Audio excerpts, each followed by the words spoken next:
Hello friends, welcome to GK study. देखिए, आज की इस वीडियो में हम डिस्कस करेंगे 50 क्वेश्चंस को, और ये 50 क्वेश्चन ऐसे होने वाले हैं जो कि आपके डिफरेंट डिफरेंट एग्जाम में बार बार पूछे गए हैं। जब आप ये पूरे 50 क्वेश्चन देख लोगे तो आपको खुद ही अंदाजा हो जाएगा कि हाँ, ये क्वेश्चन हमने भी कभी ना कभी जो है वो पढ़े हैं और बार बार रिपीट होते हैं। तो वीडियो को शुरू से लेकर लास्ट तक जरूर देखिएगा।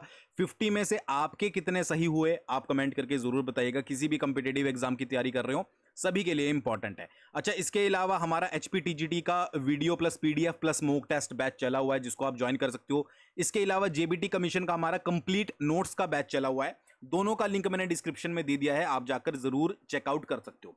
चलिए पहला क्वेश्चन देखते हैं। पहला क्वेश्चन है, who was the founder of the Maurya umpire. ठीक है, मौर्य साम्राज्य की स्थापना जो है वो किसने करी थी, या संस्थापक कौन था। चार आपके पास ऑप्शन दिए गए हैं, तो इसका जो सही आंसर है वो है आपका चंद्रगुप्त मौर्य। ठीक है, चंद्रगुप्त मौर्य ने 322 BCE में जो है मौर्य साम्राज्य की स्थापना की थी। ये अलग से क्वेश्चन बन सकता है।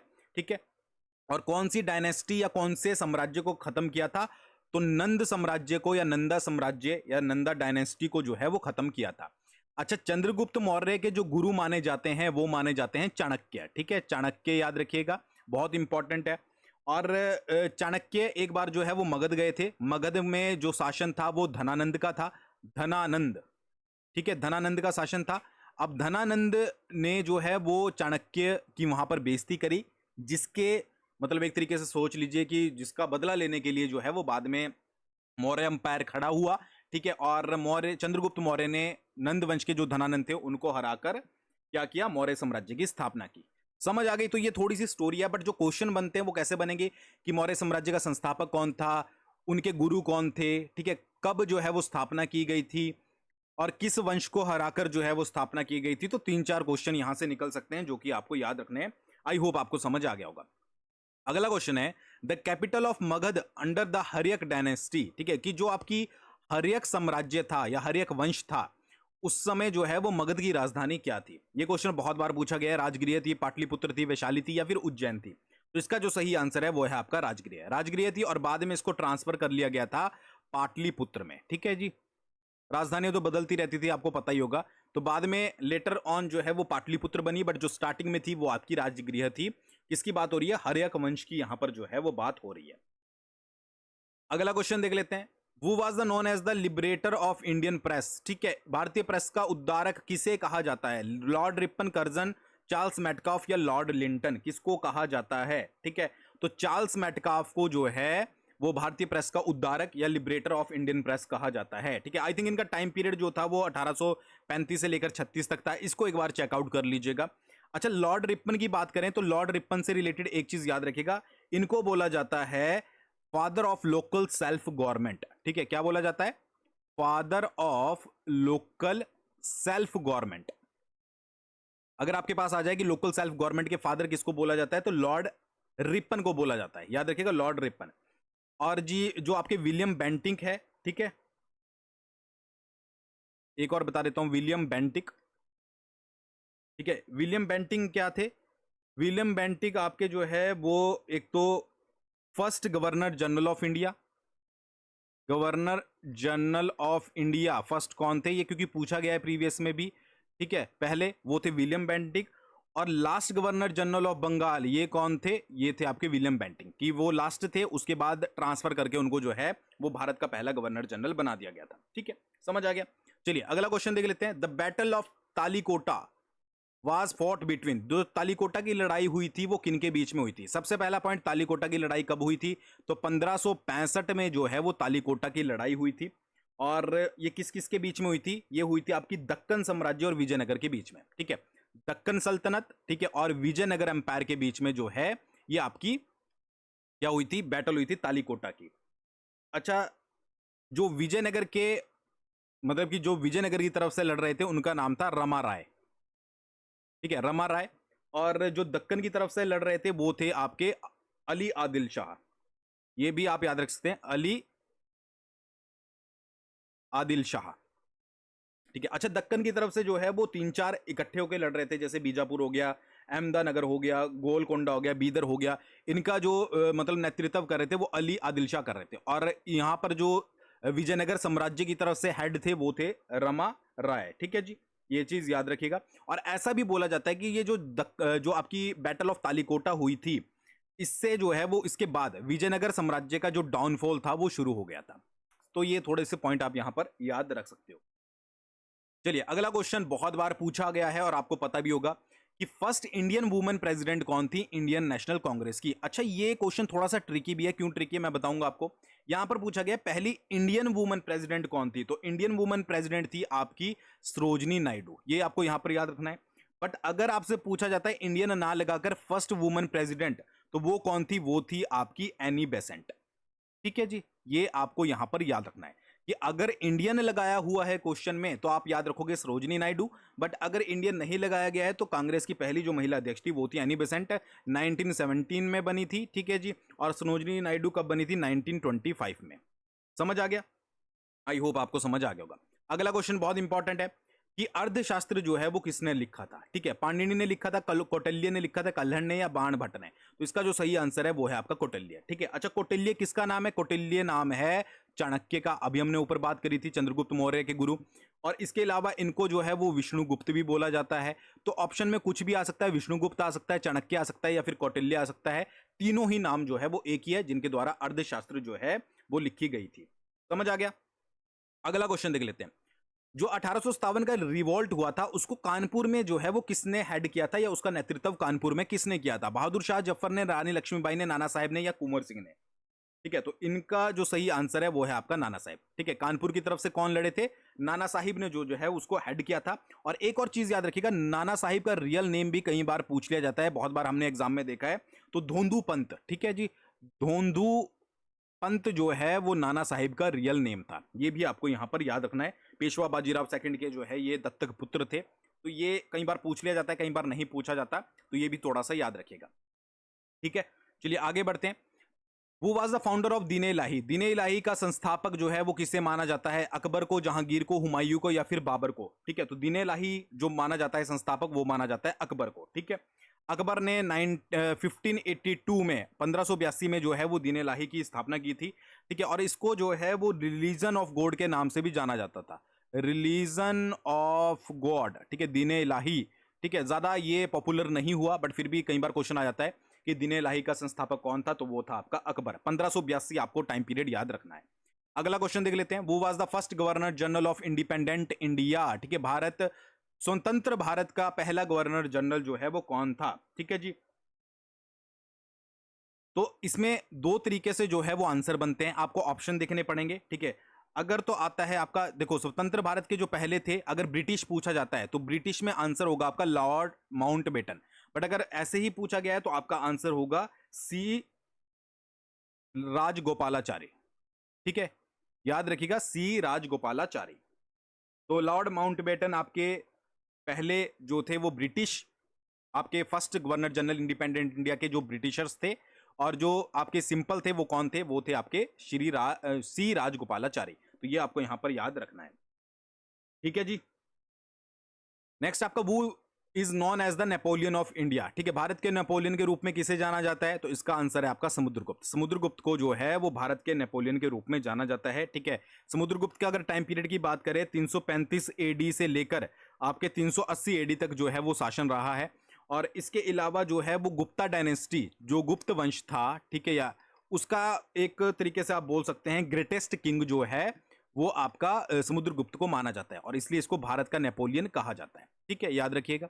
अगला क्वेश्चन देख लेते हैं। वो is consider the father of Indian constitution. बहुत बार क्वेश्चन पूछा गया है, भारत संविधान का पिता किसे माना जाता है, बी आर अंबेडकर, जवाहरलाल नेहरू, महात्मा गांधी, या राजेंद्र प्रसाद।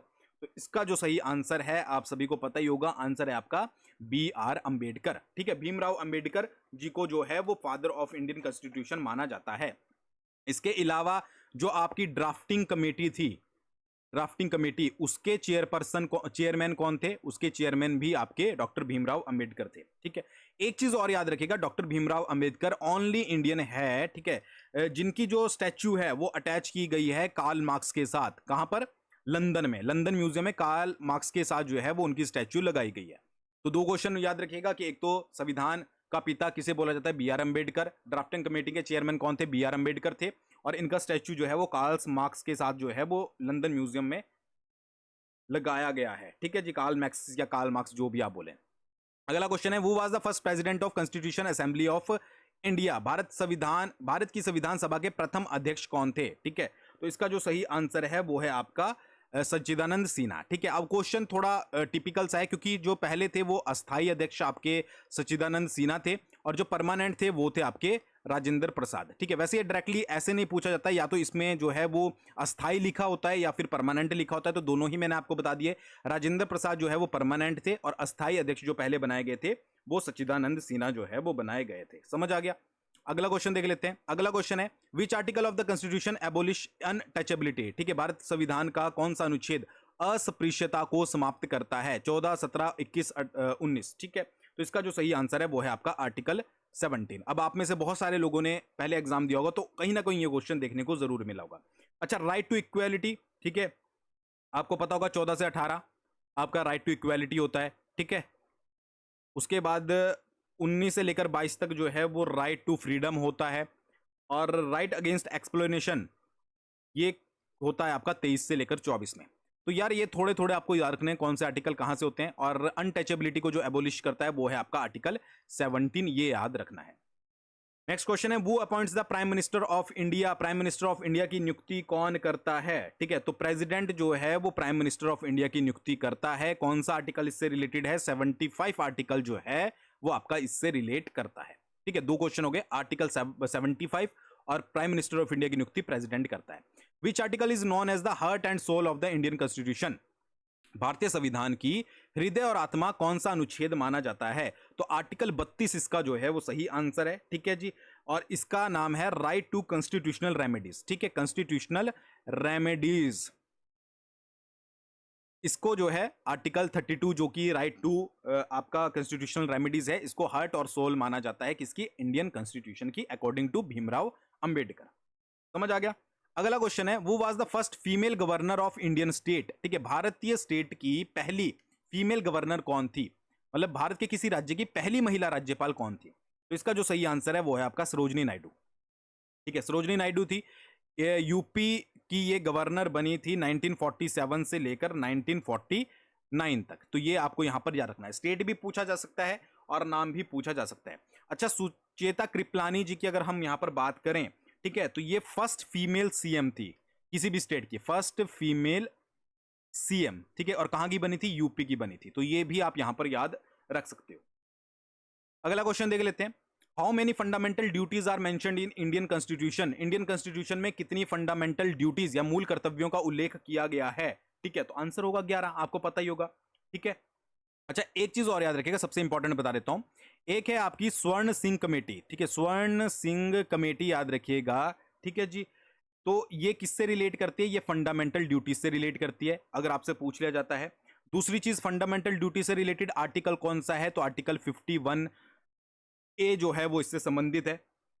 ठीक है, कंसेप्ट कहां से लिया गया है? यूएसएसआर से जो है वो कंसेप्ट लिया गया है। इसके अलावा देखो, पहले जो स्टार्टिंग में फंडामेंटल ड्यूटीज थी, ठीक है, मतलब 10 थी, वो किसके थ्रू ऐड की गई थी? 42nd अमेंडमेंट जो कि आपका 1976 में आया था, उसके थ्रू 10 फंडामेंटल ड्यूटीज ऐड की गई थी। फिर इसके अलावा जो 11वीं फंडामेंटल ड्यूटी ऐड की गई थी, ठीक है, वो की गई थी 86th अमेंडमेंट के थ्रू, जो कि आपका 2002 में आया था, राइट टू एजुकेशन से रिलेटेड था। तो ये थोड़े से पॉइंट है, 5 से 6 पॉइंट निकलते हैं कि एक तो कितनी फंडामेंटल ड्यूटीज है? 11 है। अगर आपसे पूछ लिया जाए कि स्टार्टिंग में कितनी थी? 10 थी। 10 किसके थ्रू जोड़ी गई थी? 42nd जो अमेंडमेंट हुआ था 1976 में, उसके थ्रू। 11वीं जोड़ी गई थी 2002 में 86th अमेंडमेंट के थ्रू। ठीक है, यूएसएसआर से इसको लिया गया है। ठीक है, 51A आर्टिकल जो है वो इससे रिलेटेड है, और स्वर्ण सिंह कमेटी भी इससे रिलेटेड है। इतने सारे पॉइंट जो है वो यहां पर आई होप आपको क्लियर हो गए होंगे। अगला क्वेश्चन देख लेते हैं, the first chief election commissioner of India कौन थे? डायरेक्ट याद रखना है। ठीक है, सुकुमार सेन। सुकुमार सेन जो थे वो हमारे यहां पर पहले मुख्य निर्वाचन आयुक्त थे। जो आपके वनडे एग्जाम होते हैं, ठीक है, मतलब कि एक ही एक पेपर वाले, उनमें कई बार डायरेक्टली क्वेश्चन पूछ लिया जाता है। ठीक है, नेक्स्ट है आपका ज्वाइंट सिटिंग जो होती है पार्लियामेंट की, उसकी अध्यक्षता कौन करता है? राष्ट्रपति करता है, लोकसभा अध्यक्ष करता है, उपराष्ट्रपति करता है, या प्रधानमंत्री करता है? तो इसका जो सही आंसर है वो है आपका स्पीकर ऑफ लोकसभा। लोकसभा का अध्यक्ष जो होता है वो ज्वाइंट सिटिंग करता है, और इसके रिलेटेड आर्टिकल जो है वो आर्टिकल 118 है। ठीक है, जो भी इसका रिलेटेड प्रोसीजर होता है। ठीक है, समझ आ गई? आई होप आपको समझ आ गया होगा। नेक्स्ट है which article deals with the emergency provision due to failure of constitutional machinery in the state. ठीक है, जो संवैधानिक तंत्र की विफलता होती है या फिर प्रेसिडेंट रूल होता है, उससे संबंधित आर्टिकल कौन सा है। ठीक है, या फिर एक तरीके से समझ लीजिए स्टेट इमरजेंसी आप इसको बोल सकते हैं। तो इसका जो सही आंसर है वो है आपका 356। ठीक है, नेशनल इमरजेंसी अगर लगती है तो आंसर होगा 352। ठीक है जी, स्टेट इमरजेंसी अगर लगती है तो आर्टिकल होगा आपका 356, और अगर फाइनेंशियल इमरजेंसी लगती है तो आर्टिकल होगा आपका 360। ठीक है, तो इस तरीके के क्वेश्चन आपने बहुत बार जो है देखे होंगे अपने एग्जाम में, बार बार पूछे जाते हैं।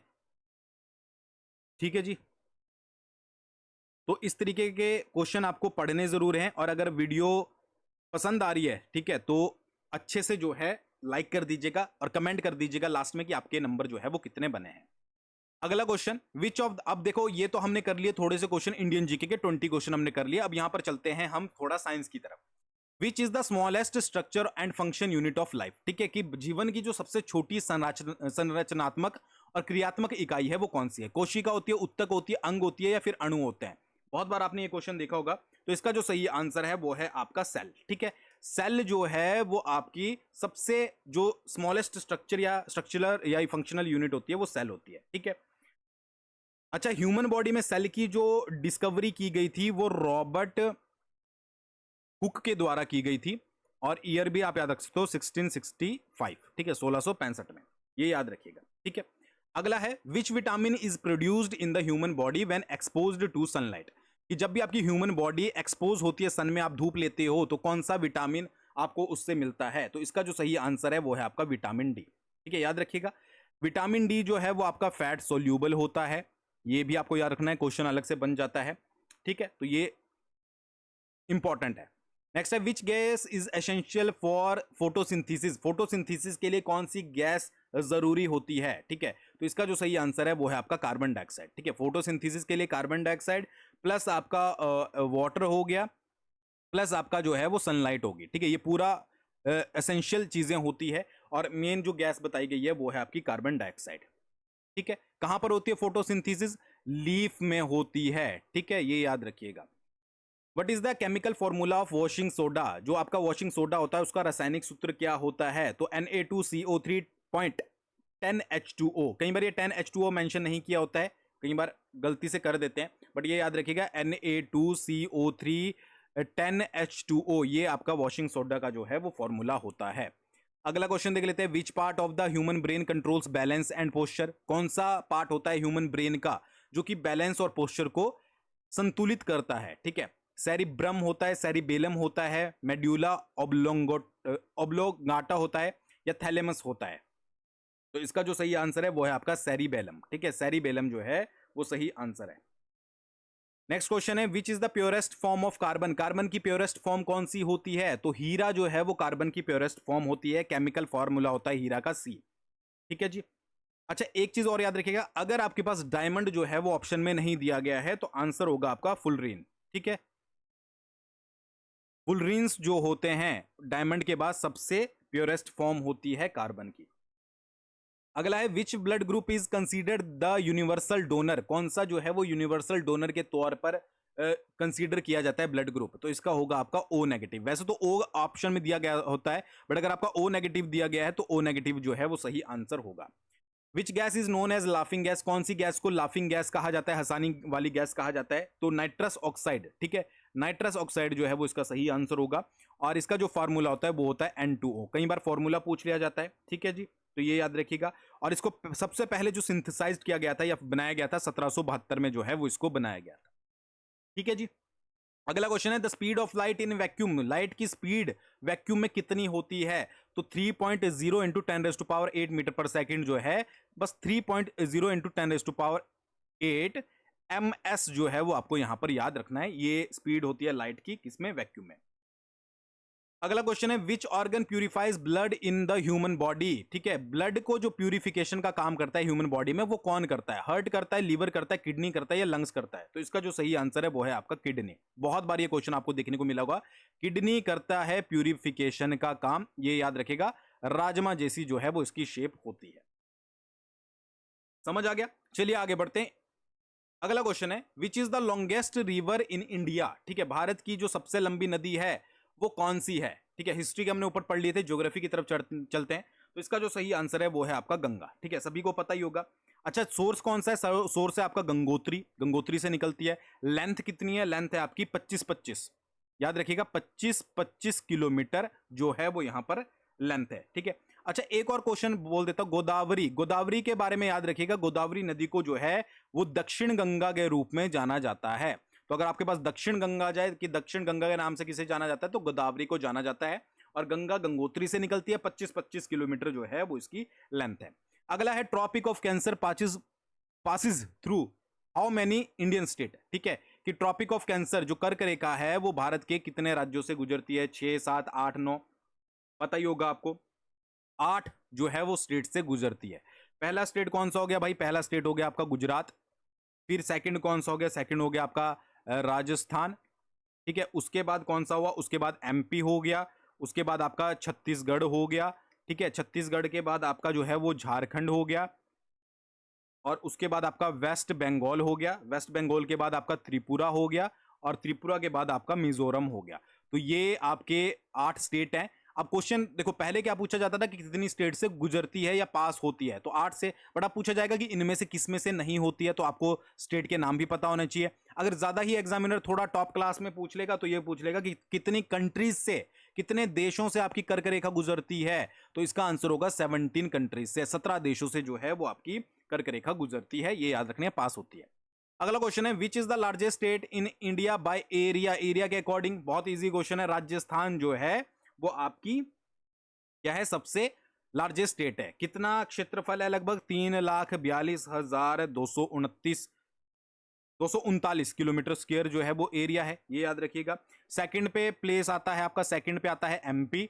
और थर्ड पे आता है आपका महाराष्ट्र। ठीक है, बात करें पॉपुलेशन वाइज, ठीक है, पॉपुलेशन में पहले नंबर पर आती है आपकी यूपी, सेकंड नंबर पर आती है आपकी महाराष्ट्र, और थर्ड नंबर पर आती है आपकी बिहार। ठीक है, तो याद रखिए अभी थोड़ा क्वेश्चन का लेवल डाउन रखा है। धीरे धीरे जब आप, अगर आपको पसंद आती है सीरीज, तो और भी अच्छा लेवल जो है वो क्वेश्चन का कर देंगे।